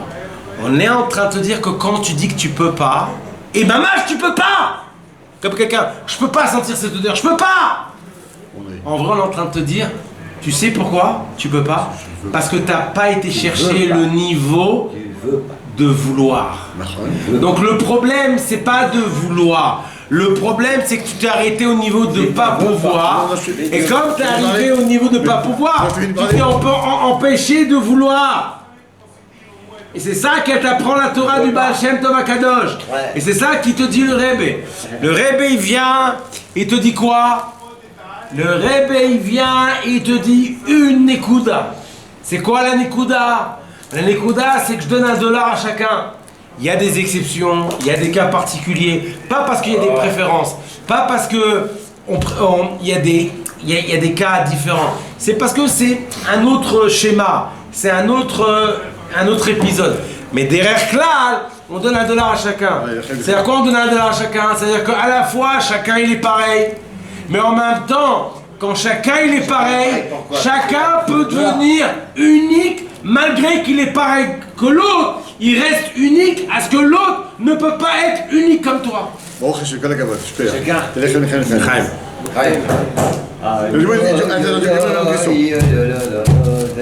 Lui, dans l'Israël ou en France? On change d'un niveau d'après. Ah, non, Tu poses des questions. On pose des questions. Il pose des questions. Moi, tu veux m'embrouiller? Moi, tu veux m'embrouiller? C'est dur. Non, mais pour embrouiller, il faut déjà rencontrer quelqu'un qui a une tête. Arrête!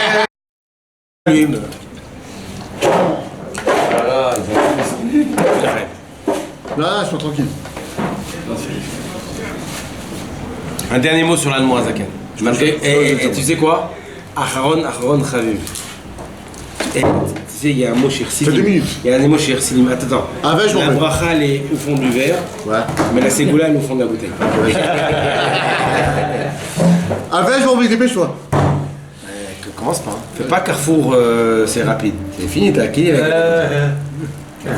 L'Admorazaken, je vais très vite. L'Admorazaken, c'est Neshama Hadasha qui vient de Hatzilut. Oui. La Neshama Hadasha qui vient d'Hatzilut, ça veut dire quoi? L'Admorazaken dit clair. Il dit que pourquoi elle est venue de Chassidut pour quelque chose. Pour éclaircir l'esprit, pour purifier le cœur, pour changer d'existence et dévoiler l'essence. Je répète. Éclaircir l'esprit, purifier le cœur, changer l'existence et dévoiler l'essence. Ok? Voilà. C'est ça la façon. Plus que ça, le Mourazaken dit que la Chassidut, c'est les mêmes 4 points, c'est le feu. Le feu, il s'élève vers le haut, donc il t'amène vers une élévation. Il réchauffe, donc il t'enthousiasme. Il éclaire, donc il t'amène la clairvoyance. Et en plus, il amène de la lumière à ceux qui sont loin. C'est-à-dire, en plus, tu deviens un exemple. Un exemple pour ceux que, en te voyant, et toi tu penses pas. Comme une fois, il dit l'Arabie, un chassid qui marche dans la rue. S'il marche comme un chassid, ça veut dire quoi? C'est-à-dire quoi marcher comme un chassid? C'est-à-dire que quand tu marches, même quand tu marches, sache que tu es un chassid. Pas tu marches. Et quand tu marches, c'est tu marches. Quand tu travailles, tu travailles. Et quand tu dis, quand tu vas tout est chassid. L'Admorazaken il dit. Je termine. Plus de temps. À 22h20, jamais qui tient un Flambrien aussitôt. Franchement. C'est le mustag ici, si tu veux. C'est le mustag.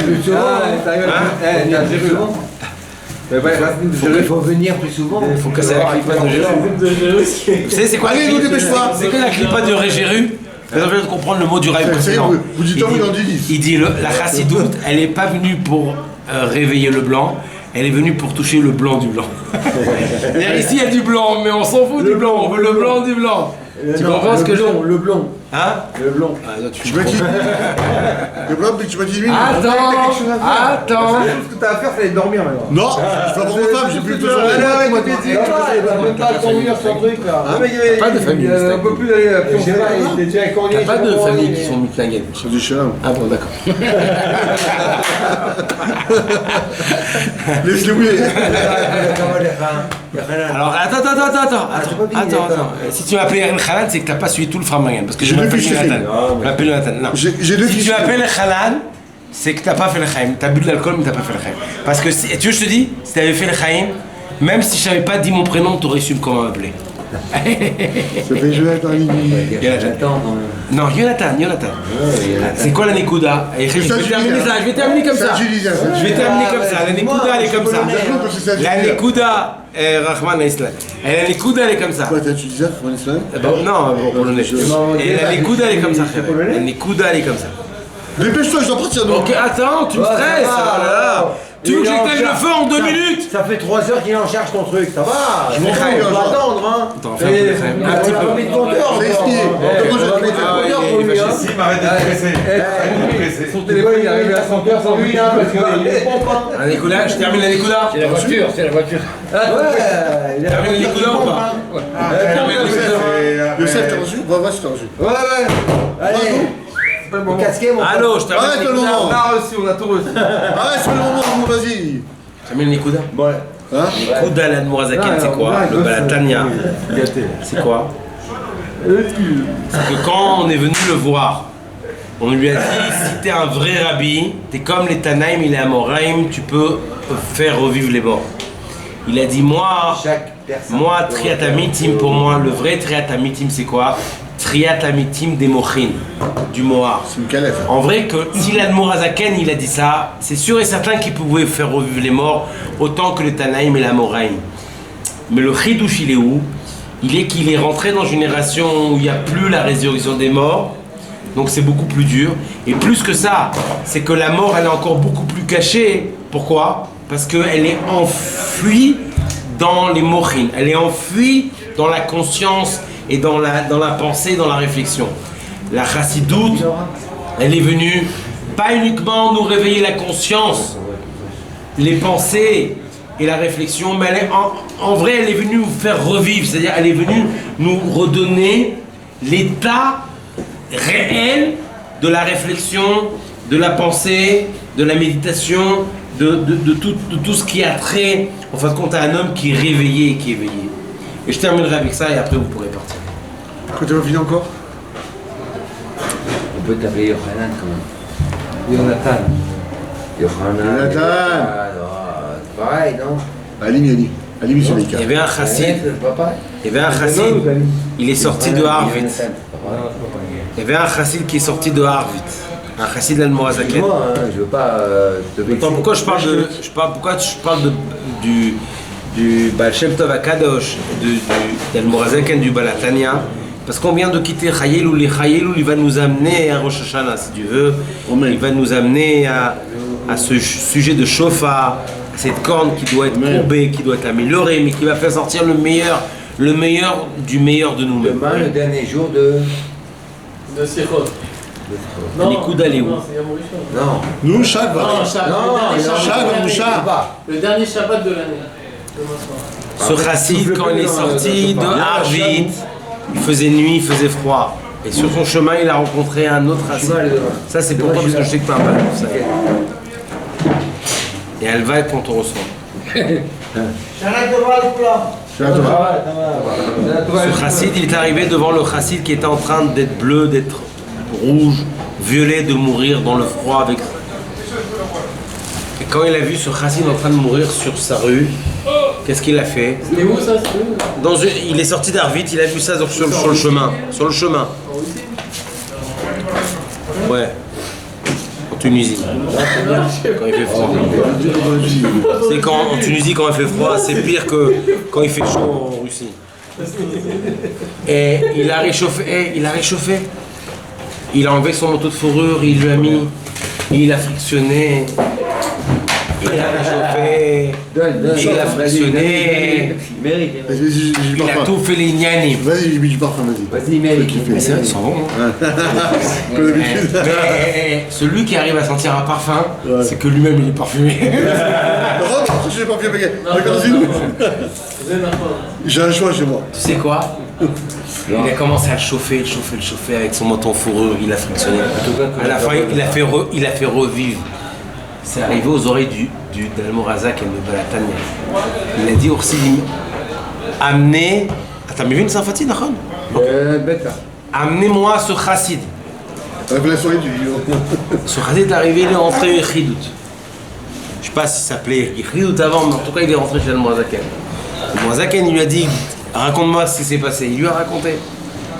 C'est ce qu'il lui a dit à la fin d'Almorazaken. Il lui a dit, si toi, ça c'est tout un écoute du femme. Si toi tu n'avais pas chauffé sur le chemin, toi, un peu plus loin, toi aussi tu serais mort de froid. Si nous, on ne chauffe pas notre foyer, on n'est pas mashpia sur notre femme, on n'est pas méchaner sur nos enfants. Mais attends, pas on est mashpia parce qu'on est un mari, pas on est méchaner parce qu'on est un père. Mais on fait Mifsaïm! Bien sûr! On fait Mifsaïm! Non, pas un exemple! On fait Mifsaïm! On fait Mifsaïm comme si, il faut se dire dans la tête, on fait comme si qu'on fait Mifsaïm extérieur. Là-bas, on est passionné, on est enthousiaste. Là-bas, on fait. Parce que le piège, c'est quoi? Le piège, c'est qu'à l'intérieur, tu fais pas Mifsaïm. À l'intérieur, tu joues Marie, Le balabais. le père, tu dis, truc. Ani. Et mamache, non, pas Annie, non, mamache avec bon cœur, avec Bitoul, avec Pnimiout. Mais ça manque le conseil. Oh, tu vois là. Eh, c'est moi.